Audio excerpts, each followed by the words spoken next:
A Tokyo Metropolitan Police sergeant was recently fired. He had photographed the nude bodies of 20 dead women during autopsies. He took 480 of those photos home. Not exactly the image Japan wants for its police force. And this is not an isolated case. The National Police Agency, or the NPA, released a report in February. It found that 337 police officers and personnel were disciplined in 2025. That's the highest number in 10 years. And it's happening in a country where the police are usually seen as some of the most trusted in the world. In Kanagawa Prefecture, police must void 2,716 traffic violations and refund about 35 million yen, that's about $230,000 in fines. Why? Because a sergeant and 6 officers falsified information on tickets and in reports. Hi, I'm Jeff Richards and welcome to Japan Today Spotlight. In this week's episode, we look at Japan's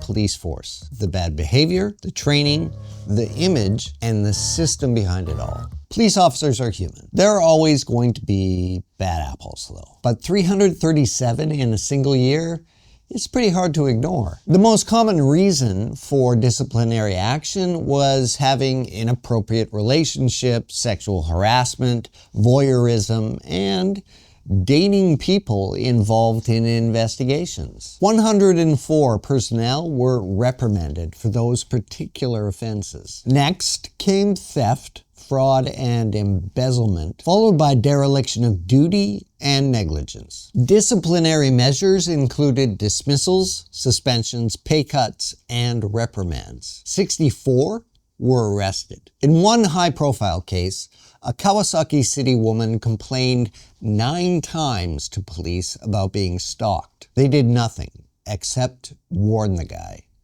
He killed her. 5 Kanagawa prefectural police were disciplined over that case. One noticeable trend: younger officers in their 20s and 30s made up the majority of offenders. The NPA suggested it could be a generational problem, a diminished sense of discipline among the newer recruits. As of 2020, Japan had about 288,400 police personnel nationwide. Around 26,700 of them were women. The average salary is about 7 million yen a year, about $44,000, so the job does attract plenty of applicants. They must be aged 18 to 30 and pass physical, intellectual, and psychological aptitude tests. In recent years, some departments have introduced polygraph tests to help screen recruits for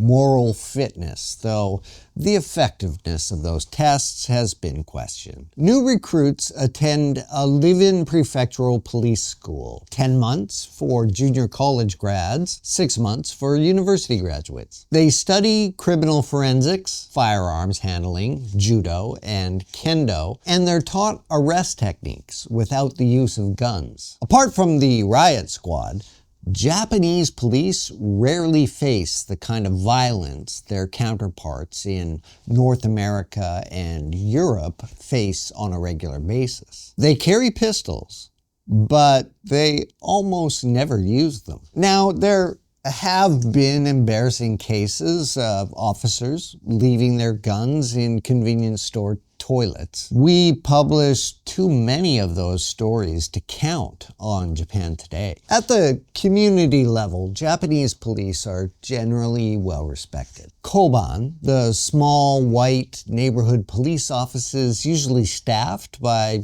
just 2 or 3 officers, are scattered throughout major cities. Officers there get to know the local residents, they give directions, and they check in on the neighborhood. They don't see much action.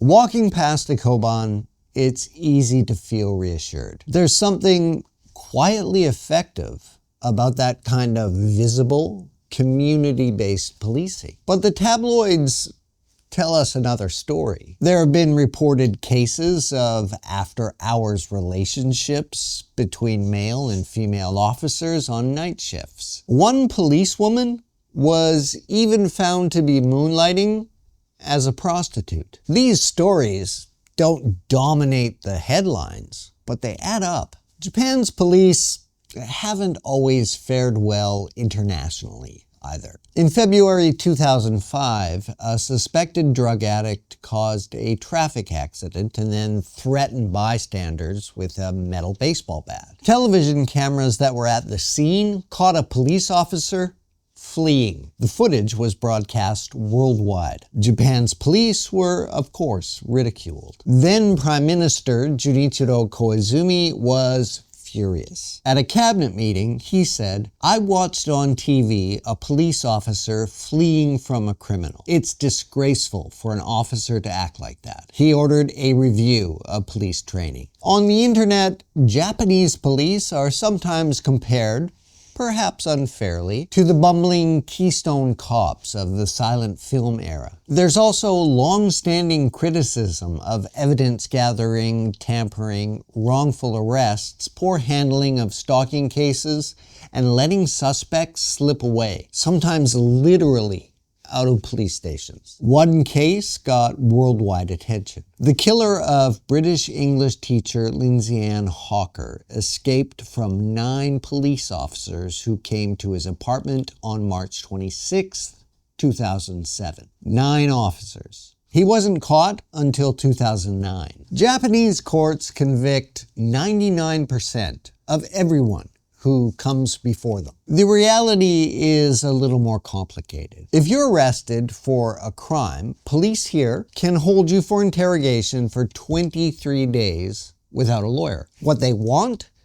is a confession. If they don't get one, they can just hold you for another 23 days on another charge. It's what the world has come to call Japan's hostage justice system. Things are slowly improving. The Japan Federation of Bar Associations has pushed for lawyers to be present during interrogations and for sessions to be recorded. Police have resisted, arguing it would make extracting confessions harder, which, depending on how you look at it, might be exactly the point. Japan doesn't have many unsolved murders. The police mostly get their man or woman. An extensive surveillance camera network helps, and cases are built slowly and methodically. To outsiders, this can look inefficient. To the Japanese, however, that's the system.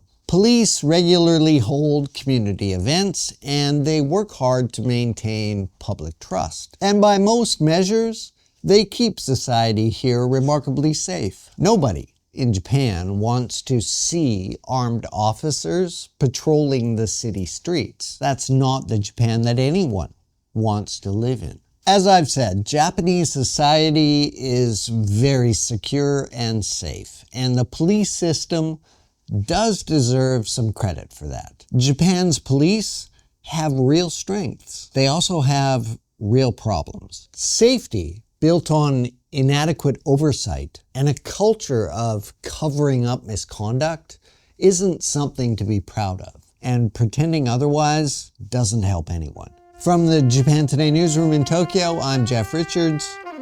See me next time.